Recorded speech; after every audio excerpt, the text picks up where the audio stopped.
our human capacity as a human being, we've basically all presented different traits at different times in different ways.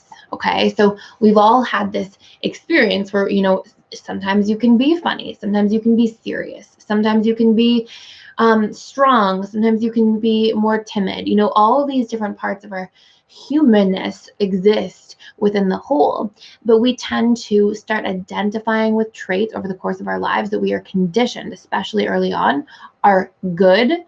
And we also identify with traits that have become healthy coping mechanisms for us at specific periods of time. But here's what happens over time. Over time, we can get overly identified with certain traits or qualities, and we can sort of we can find certain traits or qualities overly favorable. And sometimes that works for us because sometimes it's important to be, very kind or very open or whatever it might be.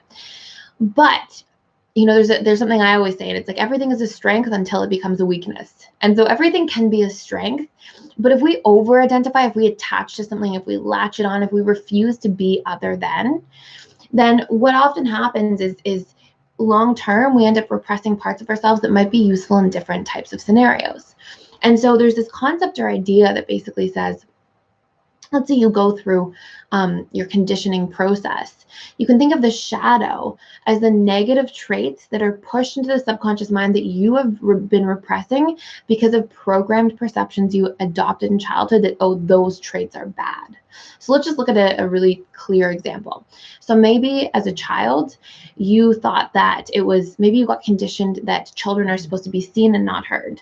And so you were conditioned, like, do not speak out, do not be overly opinionated, don't speak up, don't be loud, keep to yourself, be quiet. You get love and you're good when you're quiet. And when you are not quiet, you get punishment or judgment or shaming. So you learn, your brain, as the association making machine that it is, learns basically that speaking up or being too loud equals shame, equals pain. And so your brain actually has this response. It's like Pavlov's dogs, like the experiments of conditioning, right? Where, if you don't know that experiment, basically it's how minds are conditioned. I won't get into the whole dynamics of everything, but basically we have this circumstance where your brain learns to associate automatically, and it gets imprinted subconsciously. If I'm loud, I'm going to be disliked or unloved or rejected or shamed. And so now you repress that part of you, and maybe you adapt to your environment by being very quiet. Or maybe you just get emotionally neglected. And so maybe you're more dismissive, avoidant, and you learn that speaking up too much will get rejected in some form anyway. So you associate these parts of your wholeness, part of your humanness, with being bad, with being painful. And so you try to cut that part of yourself off. Now, we all do this to a certain degree, and it can happen through fear and like fear of being in pain. It can also happen through so much pleasure linked to one other thing. So maybe you have so many rewards given to you for being quiet. You get so loved when you're the quiet, good girl or good little boy that you just associate that, wow, the absence of that pleasure would be painful. And so we can get conditioned or programmed in terms of how we develop our own personalities and what we express outwardly and what we repress inwardly, basically by what is linked to pleasure and what we're afraid of losing, or what is linked to pain and what we're afraid of experiencing again. And so basically the output of this is that the mind sort of fractures itself, if this makes sense, like as an analogy. And instead of being whole and being like, you know what, sometimes it's okay to be quiet, sometimes it's okay to speak up. And it's healthy to have a balance of both, which it truly is. Like all traits are useful at different times. We could argue that a negative trait, something like too much expression of anger, that might be a really not so healthy thing 99% of the time, but maybe 1% of the time if you are physically attacked or if you're in danger, maybe it's good to be really driven by anger and be able to defend or protect yourself. So the idea is that no traits are positive or negative. It's how they are used and in what context they are used in that makes them positive or negative.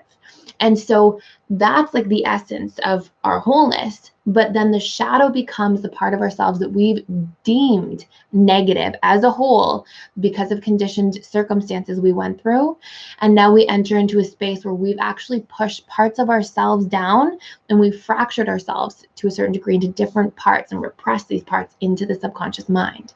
Now, because you are designed to express these things at different times, and because every human being has all traits and all qualities available, anything that you repress within you, to some degree, you have a relationship with a lack of self-love towards. Okay.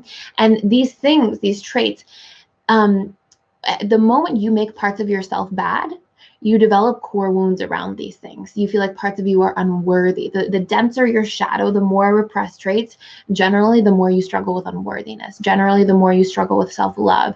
Generally, the more you struggle with boundaries. Generally, the more you feel very hurt by the things outside of you, very triggered by the things outside of you that represent the relationship you have to yourself inside of you. Okay? So you can really think, just in sort of summary here, as your shadow as being the repressed traits that you've pushed out into the subconscious and disowned, like the disowned parts of yourself that you've put down there because you've learned that these things are bad or undesirable. And we're specifically going to focus on traits, though they can also be like impulses, behaviors, and desires. And that you've made bad, you've made evil or wrong or unworthy as a part of you. And the longer you have that relationship to something inside of you, the longer you are going to be extremely triggered by things outside of you that mirror that relationship you have inside of you back to you. And so you can think of, to a certain degree, like everything that bothers you and upsets you in your world is showing you unhealed parts of yourself.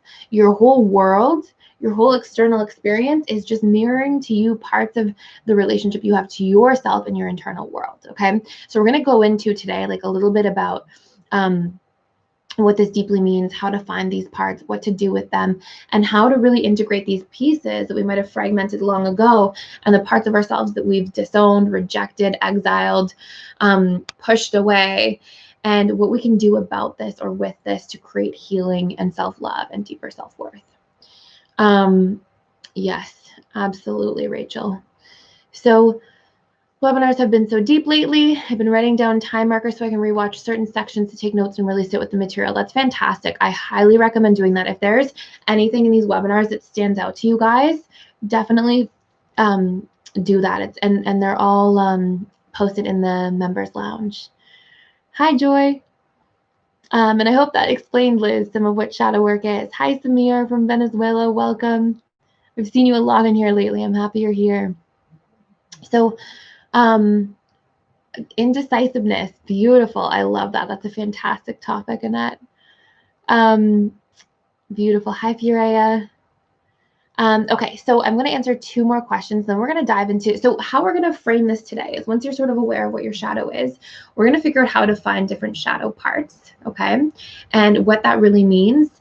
And the coolest thing about shadow work, this has been one of my favorite tools historically, one of the coolest things about shadow work itself is that it expands your awareness like exponentially, because instead of looking at painful things outside of you as being these like horrid, unfair, unjust incidents, you start to look at things as like, okay, how can I solve these problems? Of course, you still want to fix things and not get stuck in potentially negative situations, but you really start to look at, okay, what is this showing me about myself?